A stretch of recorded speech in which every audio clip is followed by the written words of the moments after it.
plummeted down through that weird sky towards a great turbulent ocean that roared and swelled. A ferocious sea that offered no hope of survival. I thought of home and wept, unaware that in an instant, my fortunes would be changed by an event so bizarre, I almost hesitate to tell you. And it happened like this.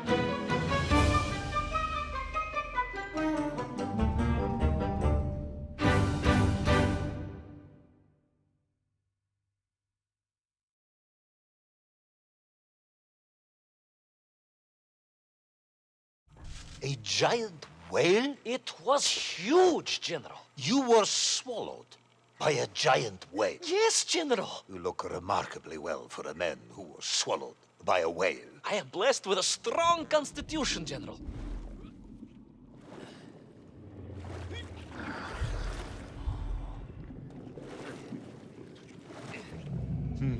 And I assume you are now going to tell me how you managed to escape from the belly of this giant whale. Naturally, General. And I must say, it really was a fascinating glimpse into the interior life of one of our world's most magnificent beasts. I consider myself a wiser man after this experience.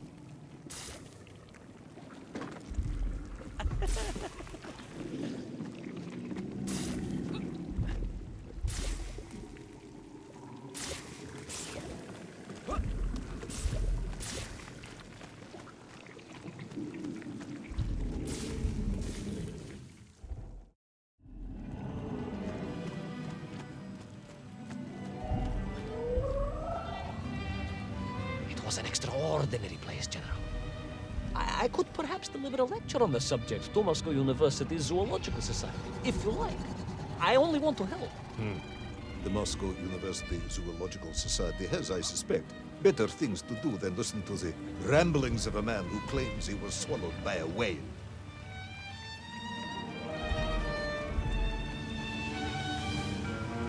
That is a shame, General. People can be so closed-minded. I, on the other hand, had little choice but to hear you out.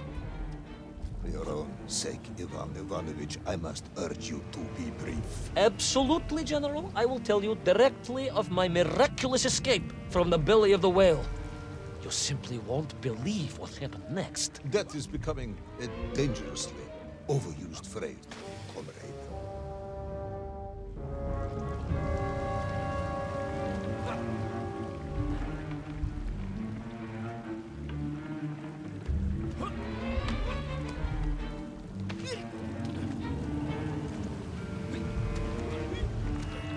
And so I found myself deep within the whale's organs.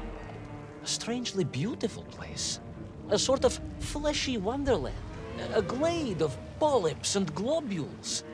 A landscape as awe-inspiring in its way as the forests and mountains of Altai.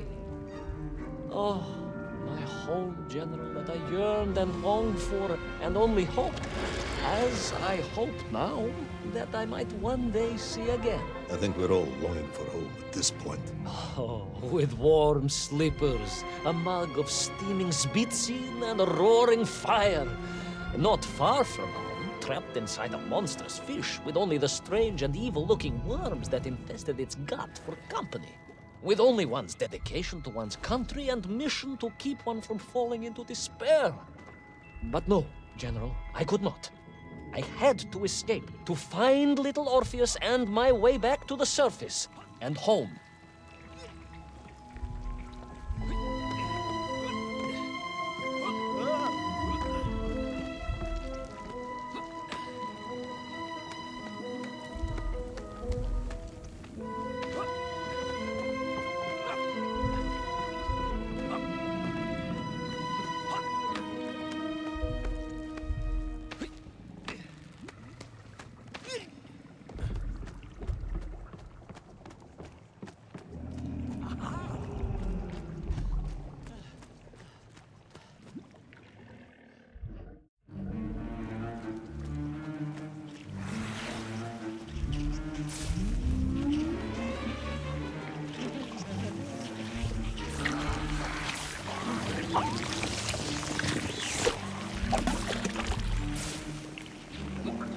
Worms, you say?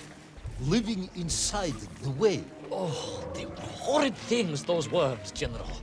And most unwelcome, I would say. Parasites. I had no idea just how rampant the infestation was, nor of the tremendous sizes they could grow to. At that point, my thoughts were only of escape. And I had a plan. Yes, I'm sure you did.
These worms, they made your Nivirayatni whale sick.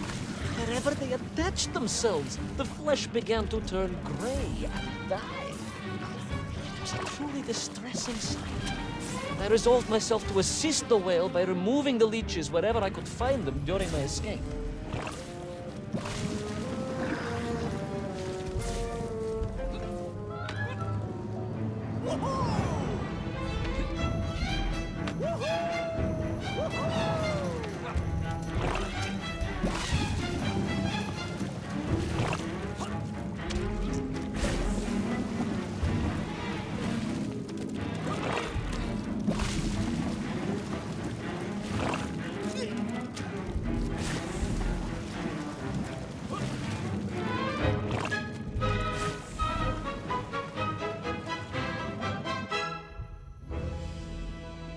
In my mind, it was a simple plan, General. I would climb up through the whale's throat into its mouth, then wait until it opened it to feed and swim out. Ah, yes. Brilliant, Ivan Ivanovich.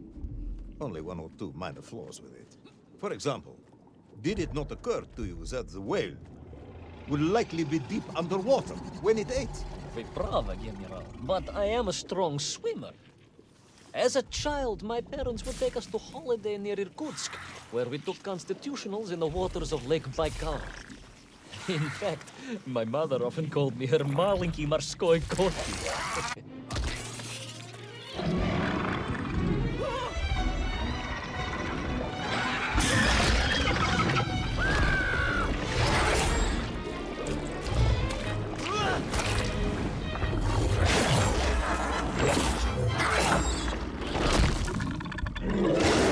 A giant worm for a giant whale, huh?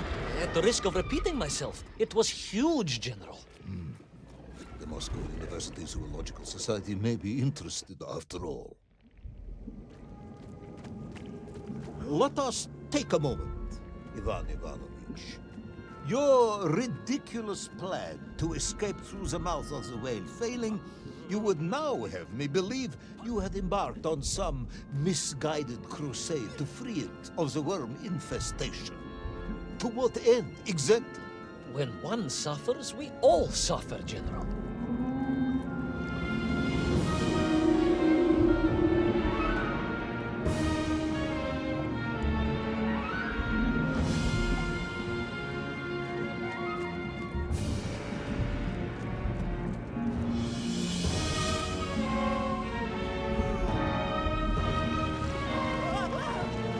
Your ideological commitment is admirable, comrade, but... I concluded that if I could find the root of the infestation and neutralize it, the whale could mount a spirited counterattack against the worms.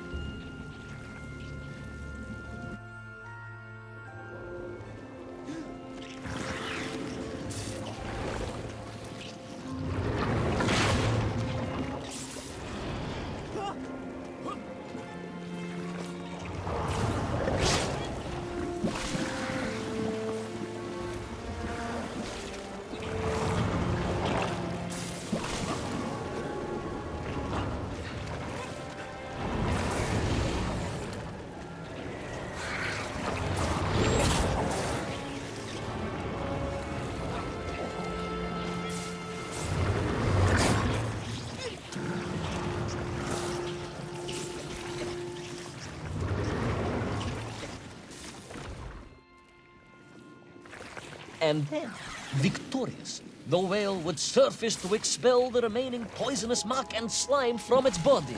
And at that point, I could escape through the nearest convenient orifice. In this case, most likely the blowhole. That is the most revolting thing I've ever heard. General, we are Russians. We have withstood the sheer force of nature and history and emerged triumphant. An expedition through the nasal sphincter of a gargantuan whale is nothing to us.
I suppose you would have me believe that the whale was grateful to you. Oh, well, General, that would be presumptuous. I doubt it was even aware of my presence. But I had more immediate problems. For if the whale might have been relieved by my actions, the worms were enraged. Worms furious. Worms Incandescent. do not feel Violently indignant. emotions. Demented, General. Deranged. Enough!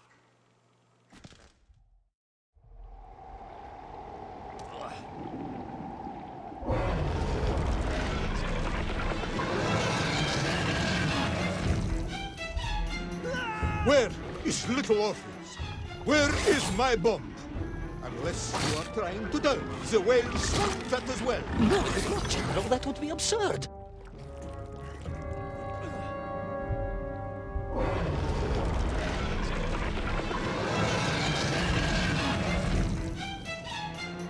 Where is little Orpheus?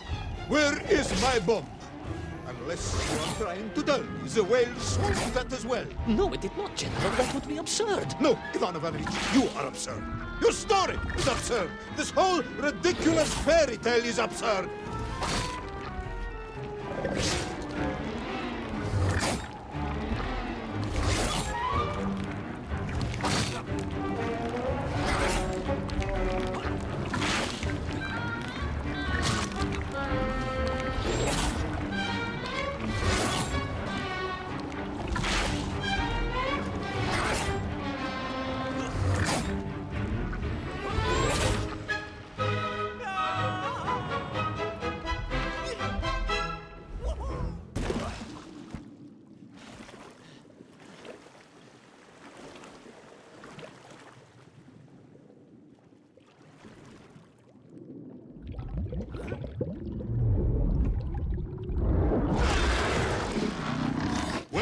our brave yet foolhardy hero escape the furious worm? Will he be doomed to spend his days trapped in the innards of a bad-tempered cetacean? Where is the whale swimming to in such a rush, and what will it do when it gets there? Is the general about to lose his temper and order the cosmonaut shot? All of these questions and more must surely be answered in the next exciting episode of Little Orpheus!